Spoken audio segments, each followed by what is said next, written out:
Ooh, that smells good.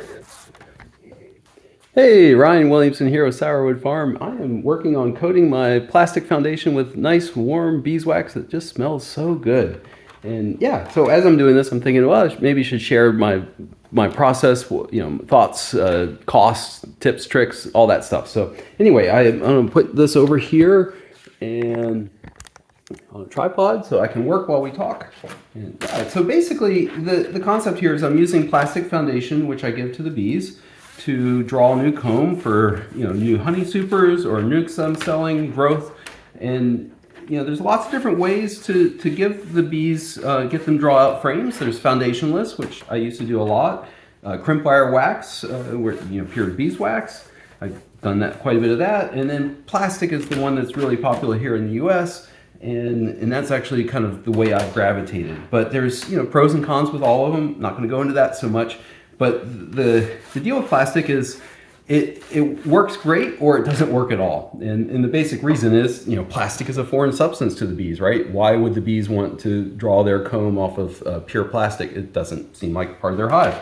So the solution to that is we add wax, right? And now we got this foundation that has a hexagon imprint that smells like a beehive, and the bees are like, hey, it's nice wax, let's just draw our comb on this. And they follow the imprint here and draw out this gorgeous comb. And that was the part that I was really drawn to with plastic, was that just really gorgeous sheets of brood when I'm selling nukes, and the stiffness of it, I don't have to worry about it being fragile so much.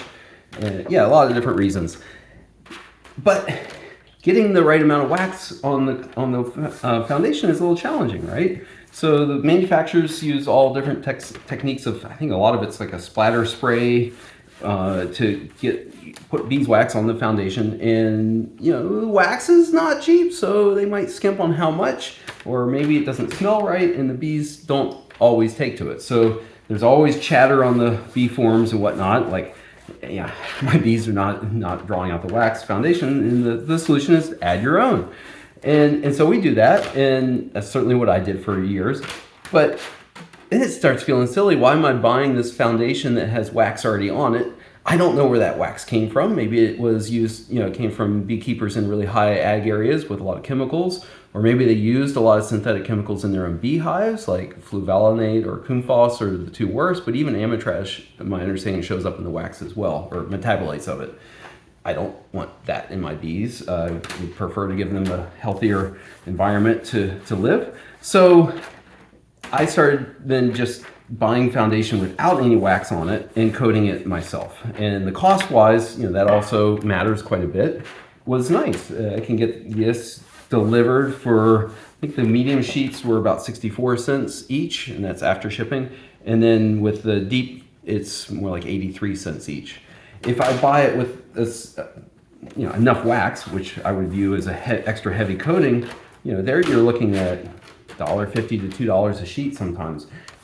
Doing the math, that then came out to, and looking at the weights, they're basically charging about between $20 and $40 a pound for the beeswax. And I'm like, I got wax, right? So if I'm melting out older comb, I can get this dark wax that I'm not going to use for making candles. Or maybe I have some other issues with a lighter tone capping wax that just isn't right for candles. So I save the wax that I don't care for as much and melt it down for my foundation coating, and then keep the prettiest wax for making candles. And that works out about right for me every year. So I think this year might be the first year that I'm going to dip into my nicer candle wax, but I bought a little bit too much foundation. I've got, I think, 2,600 sheets to coat this next week. This is a great project for those cool mornings. Right now it's 40 degrees outside, so not beekeeping weather yet. So I'll do a little bit of foundation here and there and work through it. I don't really want to stand here for an entire day. Time-wise, about 30 minutes to do 100 sheets typically for me, and that seems fair. It's definitely some labor. If I was having to buy wax, maybe would just go for buying foundation with the wax already on it. But since I've got the wax, it works out. The process that I really want to spend more time talking about is how I'm coating it. You're watching me do it. I'm not doing it quite as fast or neatly because I'm talking, but I'm using a 4-inch roller here.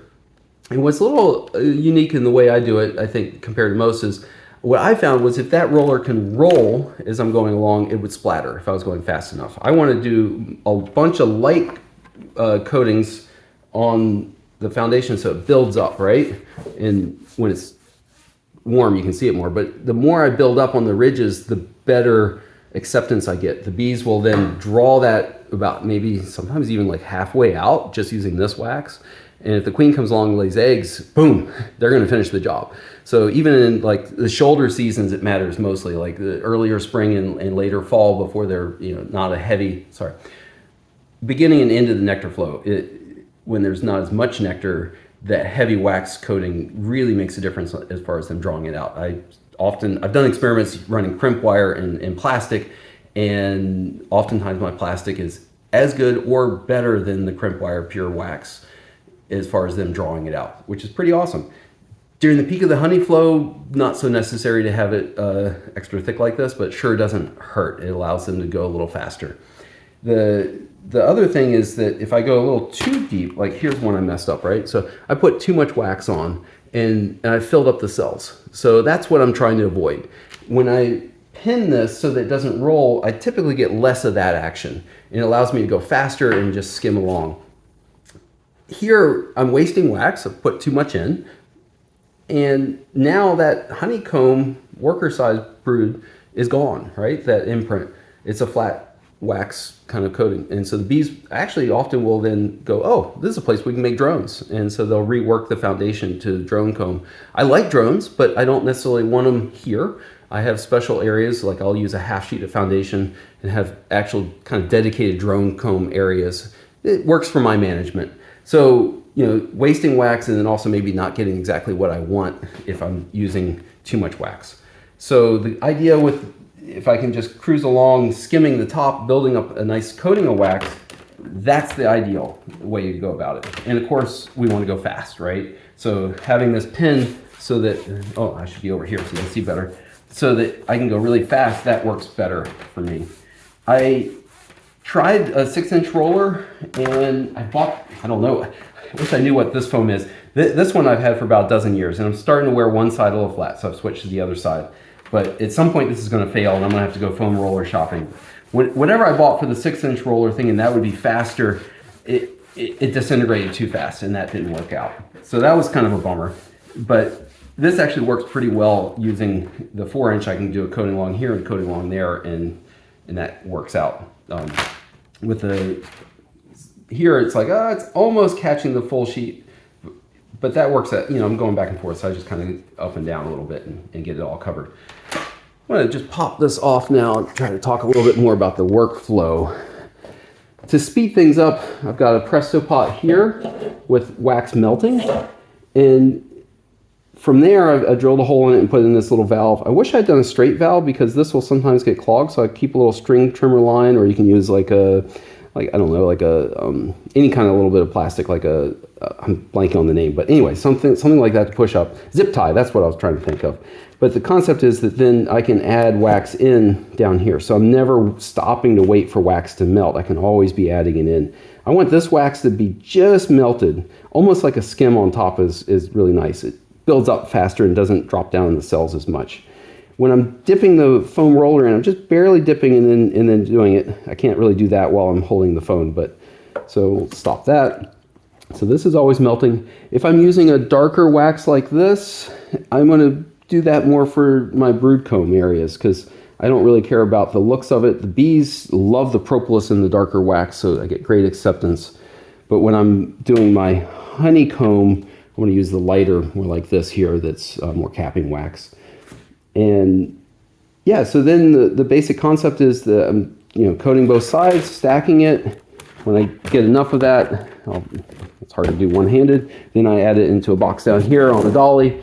I'm a small operation, so I'm going to be, once this gets stacked up, I'll roll that out to another shed way over on the other side of the circle where I've got all my frames.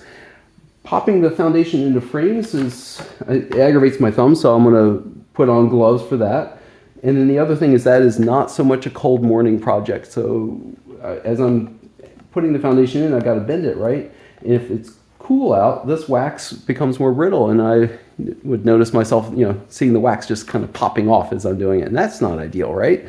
I want the wax that I put on here to stay. So I do wait until warmer weather to put the foundation into frames, and that of course is a little bit more labor that I'm also adding to myself because of this process of doing it myself for the but the medium goes in a little harder, the deep goes in really nice.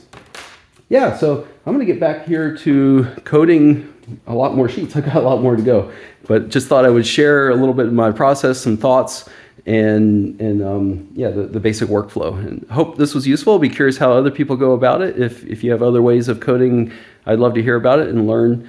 So this is where I'm at right now. I might change my mind. All right, thanks for watching and appreciate it.